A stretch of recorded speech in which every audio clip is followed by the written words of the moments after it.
लड़की ने एक बड़ा सा तिलचट्टा लड़के के मुंह में डाल दिया। बड़ा भाई उसे मुंह में दबाए डरते हुए देख रहा था और अचानक जाकर उसने लड़के का मुंह दबा दिया। बगल में खड़ा एयरडॉग को यह सब ज्यादा लगा और वो तुरंत आगे बढ़कर रोकने लगा। बड़ा भाई अनम ने ढंग से हाथ हटा देता है मगर लड़के के मुंह का तिलचट्टा गायब होता था। एयरडॉग ने टॉर्च से देखा तो पाया कि लड़के ने सच में उस तिलचट्टे को जिंदा ही निगल लिया था। लड़की ने फिर एक मकड़ी निकाली और लड़के के सिर पर रख दी। 4 लोगों के सामने कौन विरोध करने की हिम्मत करता। लड़का अब और सह नहीं पाया, वो खड़ा हुआ और भाग गया। वो एक गड्ढे में छिप गया पर चारों ने जल्द ही उसका पीछा कर लिया और उसे अकेला छोड़ दिया। बेचारा लड़का वहीं मरने के लिए छोड़ दिया गया। पलक झपकते ही 20 साल बीत गए। एयरडॉग अब शादीशुदा था और बच्चों के साथ खुशहाल जीवन जी रहा था। एक रात अचानक उसने रसोई से बेटी की चीख सुनी। दौड़कर अंदर आया तो देखा कि पत्नी जमीन पर बेहोश पड़ी थी। उसके संभलने से पहले ही ऊपर से छोटी बेटी की चीख सुनाई दी। एयरडॉग ने झट से 40 मीटर लंबी तलवार उठाई और ऊपर की ओर भागा। बेटी बिस्तर के नीचे छिपी हुई बहुत डरी हुई लग रही थी। एयरडॉग झुककर उसे बाहर निकालने के लिए मनाने लगा। तभी उसके पीछे 2 बड़े बड़े लंबे पाइप जैसे दिखाई दिए। बेटी डर से कांप उठी और तभी एयरडॉग को एहसास हुआ कि उसके पीछे कोई खड़ा है। जब एयरडॉग को होश आया तो उसने खुद को एक अंधेरे कमरे में बंद पाया। उसके हाथ लोहे की जंजीरों से बंधे थे। चारों ओर देखा तो हर कोने में कोई न कोई जंजीर से बंधा था। 2 लड़के और एक लड़की उसके बचपन के साथी ही थे।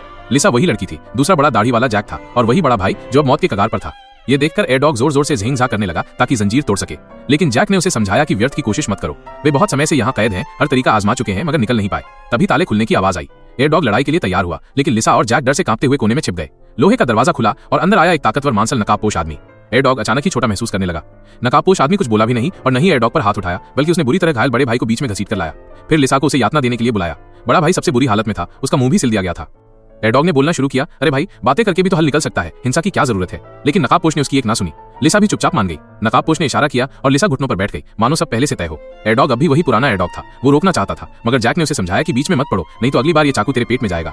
लिसा ने दांत भींचकर बड़े भाई की कमर से मांस काट लिया।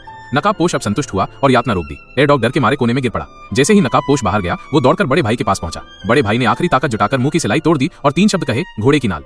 सब लोग दंग रह गए क्योंकि नकाबपोश वही लड़का था जिसे उन्होंने 20 साल पहले तंग किया था, गांगडान। उसके हाथ पर घोड़े की नाल जैसा निशान था। आगे का समय एयरडॉग सिर्फ भागने की सोचता रहा मगर बाकी सबने कहा कि व्यर्थ है।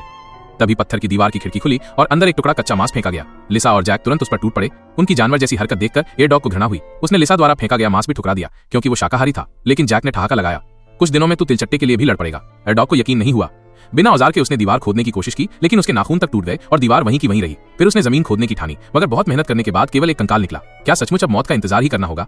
तभी एयरडॉग ने ऊपर कैमरा देखा। असल में उसकी हर हरकत पर नजर रखी जा रही थी। उसने कैमरे को गालियां दी। गांगडान अंदर आया और उसे एक चाकू फेंक दिया। उसकी चुनौती पर एयरडॉग ने बिना हिचकिचाए चाकू उठा लिया।